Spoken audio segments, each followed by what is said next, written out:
السلام الله عليكم ورحمة الله تعالى وبركاته. إذا لهانتين به داوديال ميل والباه يسي والباه نولاد شان قاضي سان كسو دوادا برنامج كان ورئيسي أنه كلا يلان إنه مدحوينها دولة فدرالك الصومالية محمد عبد الله فرماجة أو كسو قيب قلي كلان وينها مدحدا أفريكا كقب صومي maalmahan la soo dhaafay magaalada Addis Ababa mudana madaxweyne ku soo dhawow anagoo aad kaaga mahadnaqayno fursada qaaliga ah ee siisay inaanu wareysigan kaaga qaadno magaalada Addis Ababa shirkan madaxeedkan midowga Afrika ee laga soo ka soo qayb gashay 33aad waxa halku dhag u ahaa aamusinta qoriga ajendahaas marka la eegana Soomaaliya oo kale meelaha colaadaha ay ka jiraan ay ka mid tahay maxaad kala kulantay madaxdii afrikaankeedii kuwii kale ee caalamka ka socday marka ku aadana ballanqaadaba oo ku aadan in wax leedan kala qabto colaada Soomaaliya iyo dhibaatada ka taagan bismillaahir rahmaanir rahiim horta waxaan rabaa inaan u mahadceliyo TV-ga Universal TV runtii shaqada wanaagsan ay hayaan macluumaadka ay dadku gudbiyaan iyo wacyigelinta aad iyo aad ayaan runtii uga mahadcelinayaa su'aashaada markaan ka jawaabo kulankan waa kulan sanadeed ay isugu yimaadaan madaxda Afrika saa sheegtay sanadkan theme-ka wuxuu ahaa ama waxa laga hadlayo waxay ahayd sidii loo joojin lahaa wax alla wixii dagaal colaada ah ama xabad joojin ama in la aamusiyo wax alla wixii shanqar ah oo keeni karto xabadaha iyo wax lamid ah runtii wuxuu ahaa shir dhaxalgal ah oo wanaagsan oo very productive ah anaguna runtii waxaan ka qaadanay oo aan uga faa'iideysanay in Soomaaliya laga qaado cunaqabateynka bacdama anagu aan la dagaalano ama aan dagaal kula jirno argagixiso caalami ah oo international ah runtiina ay tahay hadda markii ugu dambeysay oo si toos ah oo xoog badan loo wajaho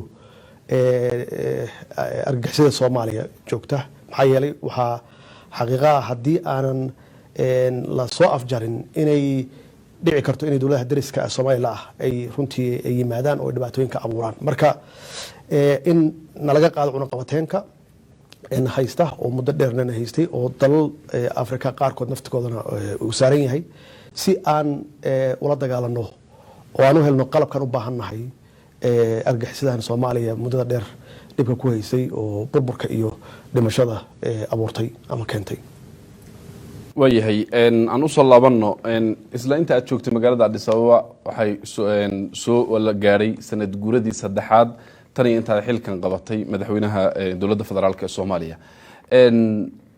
saddexdaas sano ma isleedahay waxyaabo badan ayaa ku qabsoomay oo ma ku qanacsan tahay wax qabadkaaga saddexdaas sano ee la soo dhaafay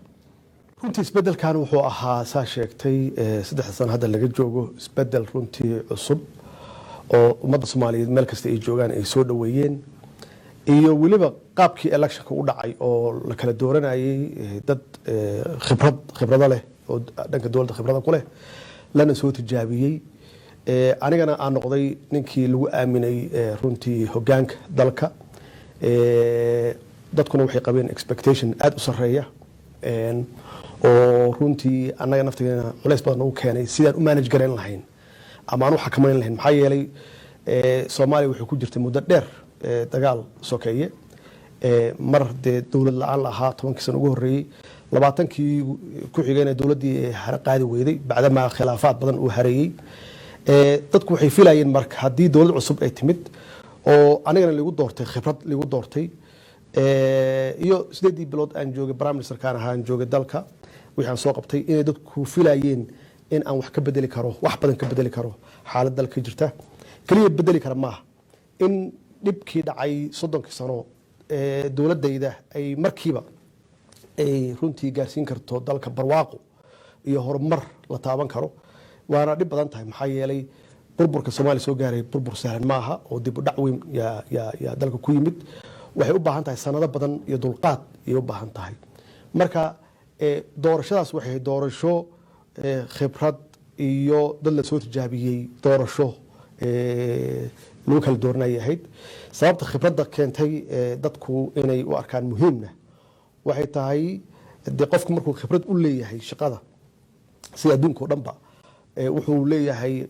qorshe leeyahay iyo sidoo qorshaas ku fulin lahaa annagu marka waxaan u fahamnay runtii oo aan aaminsanayn waxa Soomaaliya ka hadlaysan inay ahayd deganaansho la'aan siyaasadeed xasilooni siyaasadeed la'aanteed ama stability inuusan jirin marka labaadna loo baahnaa dowlad wanaag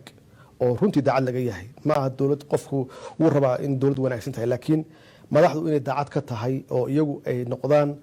example inay iyagu noqdaan dadkii runtii ka shaqeynayay isbedelkaasi dowlad wanaaga ah runtiina waana ka dhabeynay waxyaabaha noo hagaaga waxa weeye in dowladdan ay keentay xasilooni siyaasadeed dowlad wanaagna aan keenay laakiin weli dib u naga haysto inaan manage garayno expectationkii dadku ay qabeen oo ahaa dowladdaani barwaaqi keenaysaayo wax alla wixii burburkii iyo dhibkii dhacay waxaa looga baxaya muddo yaroo kooban taasna dee waxa weeye waa awood ilaahay weeye maxaa yeelay waa ka harnay wadamada dariska ah caalamkana waa ka harnay burbur badan baa dalka ku dhacay hadday noqoto mid dad iyo hadday noqoto mid hanti labadaba marka in laga soo kabto waxay u baahan tahay muddo dheer waayahay marka laga tago filashada dadweynuhu aada u sarreysay iyo wacdigii meesha yaallay marka aad doorashada ku jirtay ololaha hadaladii ugu badnaa markaasi dadka maankooda gale waxaa ka mid ahaa inaad wax badan ka qabanaysay amniga dowlad wanaaga helidda waxaa weeye xasilooni siyaasadeed iyo weliba musuqa aan ku horeyna amniga 3 saneed madaxweynaha ka tahay dalka Soomaaliya caasimadda magaalada Muqdisho xamar waxaa ka dhacay qaraxyo naf badan galaaftay oo kii ugu dambeeyay X control Sobe SYL iyo kuwa kalaba waxaa kaloo olahaagii hadaladii olahaaga ku jirtay in aad caasimadda ka dhigi doontid mid amni ah dadka wadooyinka aysan shacabka loo furi doono isla markaana aad si weyn markaasi tallaabo uga qaadi doontid al-shabaab filashada ka sokow dhinaca amniga ma isleedahay inta in ka badan baad qaban kari lahayd oo aad ka gaabisay xaqiiqatan cadowga aan la dagaalayno horta waa cadow argagixisa ama terrorist ah ma aha cadow aad arkayso meesha uu fadhiyo ama aad wajahayso ama kusoo weerarayo toos kusoo weerarayo ama aad weerarayso oo meel ku ogtahay ma aha waa cadow dhuumaalaysanaya oo dadka ku dhex jira xaqiiqatan waxaan ku guulaysanay in iska horimaad aysan dhicin ay uga hor yimaadaan ciidankeena geesiyaasha ah laakiin dhuumaalaysigoodu inuu keenay inay soo qariyaan qaraxyo oo ay ku qarxiyaan meelaha bulshada ay joogaan ama dadku u badan yahay halkaas ay ku waxyeelayaan dad runtii aan waxba galabsan caruur dhalinyaro duqey dumar cid walba leh taasna runtii meel walbay ka dhacdaa annaguna waxaan isleeyahay cadowgan aan la dagaalamayno wuxuu soo jiray muddo 10 sano iyo ka badan uu soo dhismayay meesha aan ku leeyahay dalku wuxuu u baahnaa xasilooni siyaasadeed waxay ahayd in dowladda markaas qabata qorshaheeda dhigata kadibna qorshaheeda fulisa waxay u baahan tahay waqti laakiin waxay ka faa'iideysteen iyagu dowladihii aniga iga horeeyay oo runtii soo badbedelayay oo runtii khilaafaadka u hareeyay oo sanad walbaba la keenaya barnaamij cusub iyo dowlad cusub intaasi dib u dhac dowladda ku dhacaysay iyagu waxay ka shaqeynayeen sidii ay u horumarin lahaayeen aqoonta qaraxyada dhuumaalaysiga inay dadka kusoo dhex dhuuntaan intelligenciga iyo waxyaabo la mid ah marka waxyaabaha aan runtii aan aaminsanahay aan ku guulaysanay waxay tahay inaan yareynay qaraxyadii aan aad u yareynay marka loo fiiriyo dowladdii aniga naga horeysay oo qaraxyadu ay ahaan jireen usbuucle way ahaan jireen haddana marmar waxaa laga yaabaa inay dheeraato aan la arag qarax waxaa keenana ay tahay in aan tababar wanaagsan siinay ciidamadeenna in moralkooda kor aan u qaadnay oo aan xuquuqdooda siinay ay feejigan yihiin inay difaacdaan shacabkooda ay difaacdaan la dagaalanka argagixisadu waxay qaadataa muddo aad u dheer ayay qaadataa annagana runtii waa bilownay maxaa yeelay ka sokow xasiloonida inaan helno waqti aan ku fakarno aan qorsheenno oo la wada shaqeeyo waxaa ku xigta dowlad wanaag oo naftigeeda ah in aan dakhligii kor u qaadno oo mushaaraadkii kulli aan bixinno marka intaas marka laisku daro waxaan isleeyahay muddo yar gudaheeda insha allah waa kusoo afjari doonaa cadowgan dadka dhibay hadalkaaga qaab dhismeedka dawliga uu sii jiray madaxda iyo xukuumadaha unbaa isbedbedelayay haddii ay dhammaato in waqtigaaga uu dhammaado ood ka tegtid oo kale ama mar walba ma waxaad isleedahay ninkii yimaadaba eber buu kasoo bilaabayaa sida dhinaca amniga oo kale la dagaalanka ma weysan jirin qaab dhismeed jira oo kolba waxa weeye isbedelka yimaada uusan saameynin waa su'aal wanaagsan wadanka uu ka leeyahay continuity uu dowladdiisu ay isdaba joog tahay waa ka horumar badan tahay dowladaha isbedbedela maxaa yeelay marka aan dhanka dhaqaalahan ka fiiriyo haddii la rabo in lagu maalgashado waxaa la fiirinaya deganaanshaha dowladdaas inay tahay dowlad kula dhammaystiri karta mashaariicdii la bilaabay iyo shaqadii la bilaabay iyo dowlad heshiiskii la galay fulin karta laakiin haddii uu jiro isbedel joogto ah cid ku maalgashanaysa ma laha waxqabadku naftigiisa waa saa sheegtay waxaa laga yaabaa dadkii yimaada inay kow ka bilaabaan maxaa yeele wixii ma fahamsana markaan dib ugu noqdo dadku waxay dooranayeen khibrad sax bay ahayd awal waxaa la dooran jiray dad cusub oo lalahaa lagu tijaabiyo laakiin february 8 waxay keentay dadku inay runtii bislaadaan xildhibaanadu bislaadaan oo ay doortaan khibrad ayna kala doortaan dad la soo tijaabiyey marka iyada naftigeeda doorashooyinka 4 sano dhacaya waxay tahay dowladdu haddii prediction la sameyn karo la saadaalin karo waxa imaanaya waxa weeye aaminkaagana waa fiicnaanaya oo cidda rabta in wax kula qabsato waxay aaminsan tahay inaad joogayso ay kula shaqaysan karto marka isbeddelka naftigiisa waa qayb ka mid ah dib u dhaca dalka waxaana loo daneeyaa marka isbeddel dhacayo shakhsiga loo daneeyaa dalka looma daneeyo laakiin marka ay dowladdu isdaba joog tahay waxaa loo daneeyaa institutionska dowladda waxaa loo daneeyaa dalka loo daneeyaa maxaa yeelay waxaad haysataa hadday dowladdu fiican tahan ka hadlaya hadday dowladdu qariban tahay oo lagu asteeyey ama lagu magacaabo inay tahay dowlad musuq ah ama dowlad aan waxba qabanaynin oo aan horumar keeninin waa meesheeda laakiin hadday dowladdu shaqaynayso kalsoonida shacabka haysato musuq la dagaalayso maalin walba horumar la taaban kara ay samaynayso khasbiyan waxaa habboon in dowladdaas ay sii shaqayso waayahay isla amniga markaan ka hadlayno masiibooyinka waaweyn ee qaraxyada markay dhacaan ee naafo badan lagu waayo oo shacabka Soomaaliyeed ay soo gaadhay inta badan ma muuqatid ma la arko adigoo shucuurtaada cabirayo dadka la wadaagayo maalmaha adag oo la hadlaya maxay ku dhacday inta badan oo u gaabsataa xaqiiq maaha markii musiibo dhacdo waa hadalnaa waa ka tiraanyoonaa waa ka tacsiyeynaa waa xaqiiqa laakiin shaqadii waa la kala leeyahay waxyaabahan ka bedelnay dhaqanka siyaasadeedka hada jira ama hore u jiraan ka bedelna waxay tahay shaqooyinka waa la kala leeyahay waa in aad ku kalsoonaato dadkaas shaqada u dhiibatay waa in prime ministerku uu shaqadiisa qabsado aad ku kalsoon tahay waa in prime ministerku wasiirkiisa amniga uu shaqada qabsado uu ku kalsoon yahay waa in hay-adaha kale oo amniga ay shaqadooda qabsadaan laakiin haddii madaxweynuhu uu meel walba taagan yahay oo runtii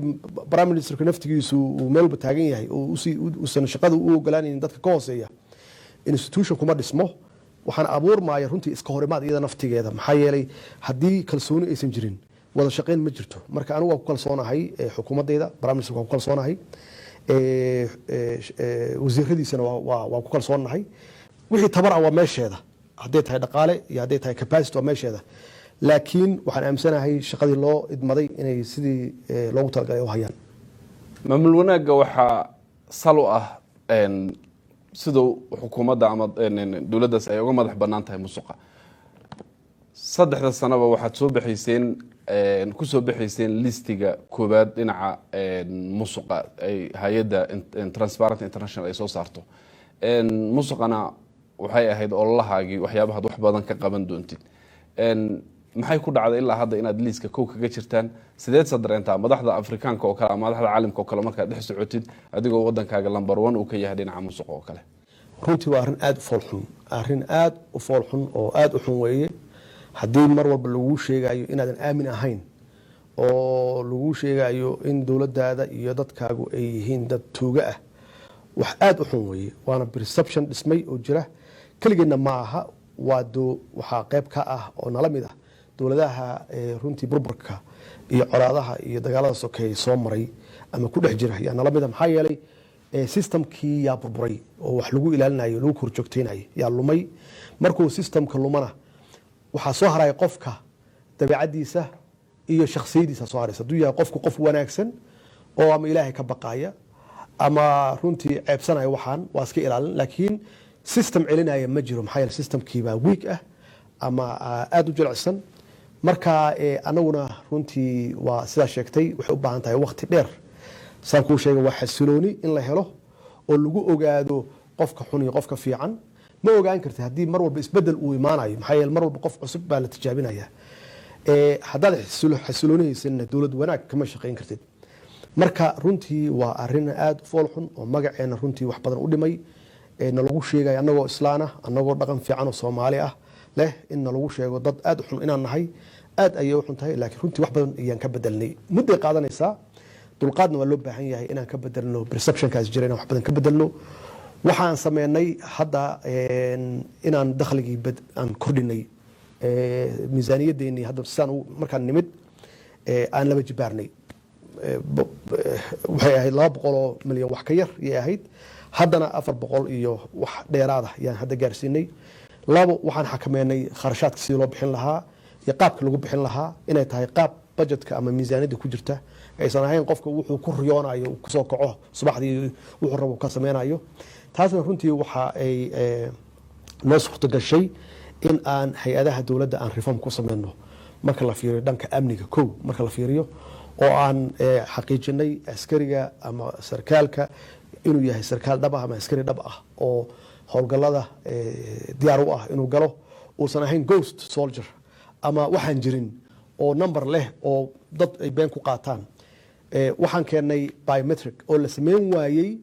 10 sano iyo wax ka badan yaan dhaqan gelinay waa runoo culays badan baa nooga yimid laakiin waa ku adkeenay in askari walba si uu xuquuqdiisa u helo inuu maro biometric oo la registereeyo oo loo sameeyo record ama file loo sameeyo annagu intaan iman ka hor hal askari oo file leh ma jirin oo meel loo raaca leh ma jirin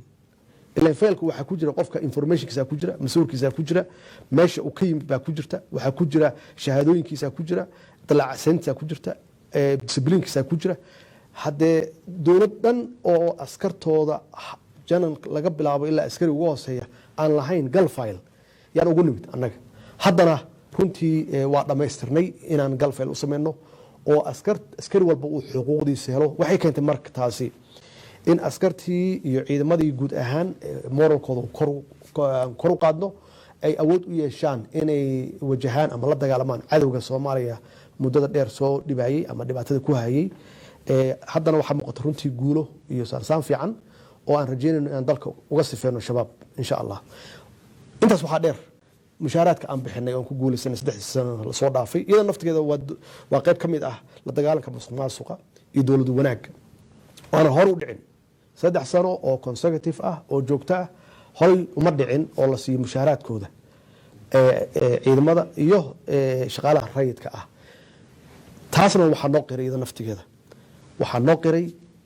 hay'adaha caalamiga ah ee dhaqaalaha yaa noo qiray in dawladdan ay tahay dawlad hufan oo la aamini karo taasaa waxay keentay marka in deen cafis u yimaado in aan rajo u yeelano in lacagna la amaahin karo ama deeqa aan heli karno aan dalkeenu ku horumarino runtii dalku meel fiican buu ku socdaa rajaduna waa fiicanta musuqa oo ah si khaldan u isticmaalka hantida dadweynaha marka laga tago reformyada aad samayseen waxa ugu badan lagu la dagaalamo waa mas'uuliyiinta oo kale in laga talaabo qaado ilaa hadda ma jiraan wax mas'uul ah oo dawladda ka tirsan oo musuq lagu helay lagu xidhay oo markaas lagu sharciga lagu mariyay su'aal wanaagsan weeye dawladdan anigu aan madaxweynaha ka ahay waa dawladda ugu horeysay oo horta qof musuqmaasuq loo xiro oo maxkamad loo geeyo oo lagu xukumo markii ugu horeysay farkama qodna runtii waxay u baahan tahay waqti dheer iyo u baahan tahay maxaa yeelay waxaad u baahan tahay inaad system sadgarayso systemka aad diyaarinaysidna kaliya ma aha system dhaqaalaha lagu xakameeyo ku takrifalkiisa waxa weeye xeer ilaaliyaasha CID-da maxkamadaha waxa soo idil waxaan u baahan tahay waqti lagu dhiso institutions anagu runtii daacad waa naga tahay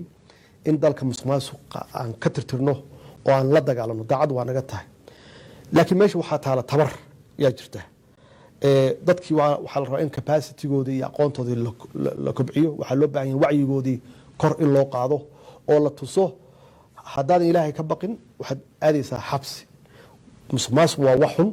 oo dadka wacyigoodii aan kor u qaadno, culammadu iyagoo naftooda qayb ka qaataan in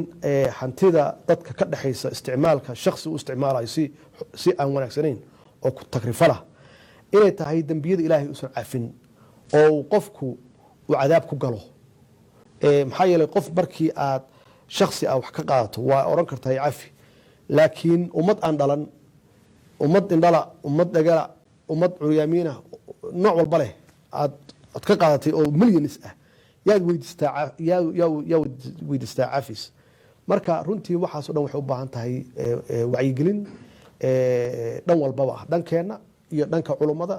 iyo bulshada naftigooda inay fahmaan si dowlad wanaagsan oo horumarsan loo helo in hantida ummadda ka dhexaysa oo loogu talagalay in dalka wax loogu qabto aysan gelin shakhsi jeebkiisa.